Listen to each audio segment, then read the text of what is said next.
महाराष्ट्र में समाजवादी पार्टी के एक नेता हैं अबू आसिम आजमी। उन्होंने कहा क्या विवाद पैदा कर दिया।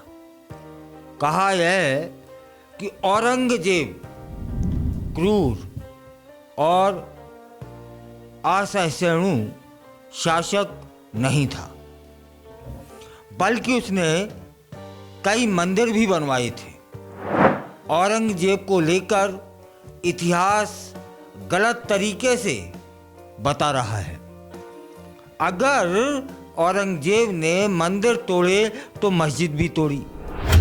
इसे हिंदू मुस्लिम बनाने की जरूरत नहीं है।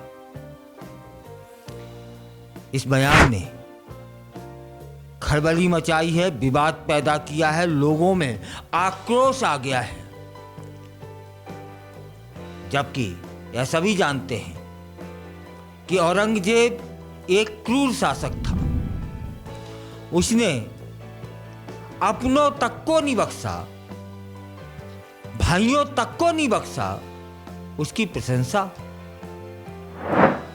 इसके बाद क्या होता है, जब वो समाजवादी पार्टी के नेता ने इस तरह का बेतुका बयान दिया, तब भाजपा की नेता है नवनीत राणा, उन्हें जवाब भी दिया, आईना भी दिखाया और कहा कि कल महाराष्ट्र में एक विधायक ने बयान दिया कि औरंगजेब ने राजा बनकर शासन चलाया है, बहुत अच्छी सेवा दी है।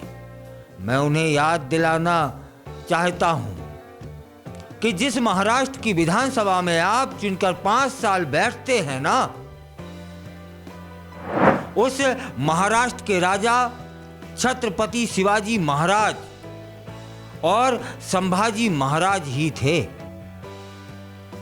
आपके पिता औरंगजेब ने संभाजी महाराज पर अत्याचार किए थे। उन्होंने आगे क्या कहा कि मैं महाराष्ट्र सरकार से अनुरोध करना चाहती हूं कि जिस तरह औरंगाबाद का नाम बदलकर भगवान संभाजी राव महाराज के नाम पर रखा गया है, ठीक उसी तरीके से औरंगजेब की कब्र को भी तोड़ दिया जाना चाहिए। नवनीत राणा कहती हैं कि आपको छावा फिल्म देखकर अंदाजा लग जाना चाहिए कि आपके पिता ने हमारे भगवान संभाजी महाराज के साथ क्या क्या किया था। अब जान लेते हैं कि अबू आजमी ने क्या कहा।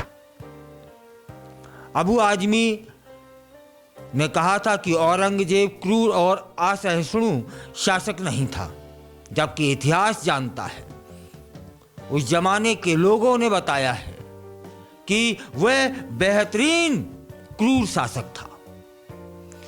अत्याचार करने के बाद उसको आनंद की अनुभूति होती थी। अब उसकी पैरवी करना कितना जायज है।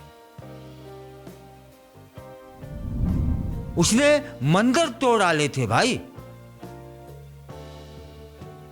और उस पर यह बताया जा रहा है कि गलत इतिहास बताया जा रहा है।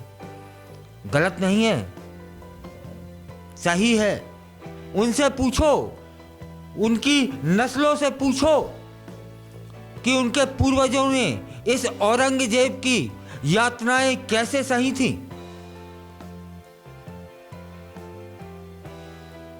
जब इसका विरोध शुरू हुआ, जब हिंदुस्तान के कोने कोने से आवाज उठने लगी, तब अबू आजमी ने सफाई दी। आवाज तो यह भी उठ रही है कि औरंगजेब की कब्र को खुदवा के नष्ट कर दिया जाए, और जिसको औरंगजेब से सहानुभूति है वो उस कब्र को अपने घर में ले जाए। जुल्म ढाने वाला, उसको क्या शरीफ बोला जाएगा? जिसने यातनाएं दी, क्रूरता की पराकाष्ठा पार कर दी, तो वह क्रूर ही तो कहा जाएगा। अंदाजा इसी बात से लगाइए कि उसने अपने भाइयों को, पिता तक को नहीं बख्शा, तो वह और लोगों के साथ क्या व्यवहार करता होगा, इसके बाद में उसका पक्ष लेना कितना जायज है। भाई जो क्रूर होगा उसे क्रूर ही कहा जाएगा, है। शराबी को कभी कहते हैं कि वो गंगा जल पीता है, जो अत्याचारी है उसे अत्याचारी ही तो कहा जाएगा। फिलहाल अबू आजमी ने सफाई भी दे दी है कि औरंगजेब पर बयान पर जो राजनीति शुरू हुई है वह मीडिया वालों की देन है। उन्होंने कहा, मैं शिवाजी महाराज और संभाजी महाराज के खिलाफ बोलने के बारे में सोच भी नहीं सकता। मेरे शब्दों को तोड़ मरोड़ कर पेश किया गया है। मैंने औरंगजेब के बारे में वही कहा जो इतिहासकारों और लेखकों ने कहा है। मैंने छत्रपति शिवाजी महाराज, संभाजी महाराज या किसी अन्य महापुरुष के बारे में कोई अपमानजनक टिप्पणी नहीं की है। उन्होंने आगे भी कहा कि मैं इतना बड़ा नहीं हूं। मैंने जो कुछ भी कहा वह वास्तव में इतिहासकारों का बयान था। अगर मेरे इन बयानों से किसी को ठेस पहुंची है तो मैं बिना शर्त माफी मांगता हूं और अपना बयान वापस लेता हूं। लेकिन प्रशांत,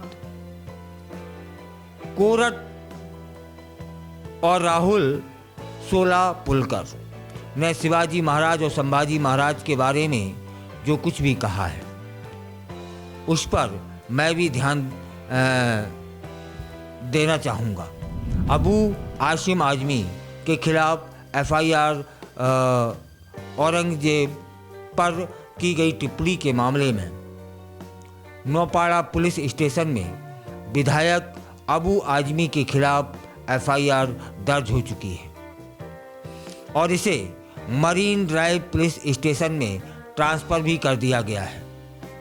इसके बाद मरीन ड्राइव पुलिस स्टेशन में CR क्रमांक 59/25 के तहत धारा 299, 302, 356 और ठाणे जिला कलेक्टर कार्यालय के बाहर समुदाय के लोगों ने अबू आजमी के खिलाफ प्रदर्शन भी किया है। इसी दौरान देखा गया कि अबू आजमी का पुतला जलाने की भी कोशिश की गई क्योंकि लोगों में आक्रोश है। अब प्रशासन का काम है, शासन का काम है इस आक्रोश को भी शांत करना और इन जैसे जो नेता हैं जो बेतुके जो बयान देते हैं इनकी भी लगाम लगाना, क्योंकि बात इतिहासकारों की है। आप क्या कह रहे हैं कि इतिहासकारों ने जो लिखा, तो इतिहास में तो ये भी लिखा है कि वो बेहतरीन तरीके का क्रूर था, अत्याचारी था, अन्यायी था, अधर्मी था। वो क्यों नहीं बोला? किन इतिहासकारों की बातें कर रहे हो और कौन से इतिहास की बात कर रहे हो? इतिहास में लिखा है यह वह क्रूर था, अत्याचारी था, अन्यायी था, अधर्मी था। यह बोल देते, क्यों नहीं बोला? क्यों नहीं बोला समझा जा सकता है, इसलिए लोगों में आक्रोश। फिलहाल आक्रोश शांत होना चाहिए, शांति हर ओर से बनी रहनी चाहिए। यदि किसी ने मूर्खता कर दी है तो दूसरे पक्ष को भी मूर्ख नहीं बनना चाहिए। जैसे के साथ तैसा व्यवहार करना ज़्यादा समझदारी नहीं होती। हाँ, प्रशासन को चाहिए कि इस तरह के बेतुके बयान देने वाले नेताओं या आम नागरिकों को सबक जरूर सिखाएं, जिससे बेतुके बयानों की फिर पुनरावृत्ति ना हो पाए, फिर देश में कहीं आक्रोश न जन्म पाए। क्योंकि देश में शांति, सद्भाव की आवश्यकता है, देश को विकास की ओर जाना है। और जब जब आक्रोश जन्मता है या अशांति आती है, वहाँ विकास बहुत सालों पीछे चला जाता है। हमें आगे बढ़ना है, हमें 21वीं सदी के साथ साथ विकासशील देशों में जो सूची बनती है उसमें टॉप पर पहुंचना है। हमें इन सभी देशों को शिक्षाएं देनी है, हमें धर्म गुरु कहलाना है, क्योंकि हम योग्यता रखते हैं उतनी। तब फिर देश में शांति होना बहुत जरूरी है विकास के लिए।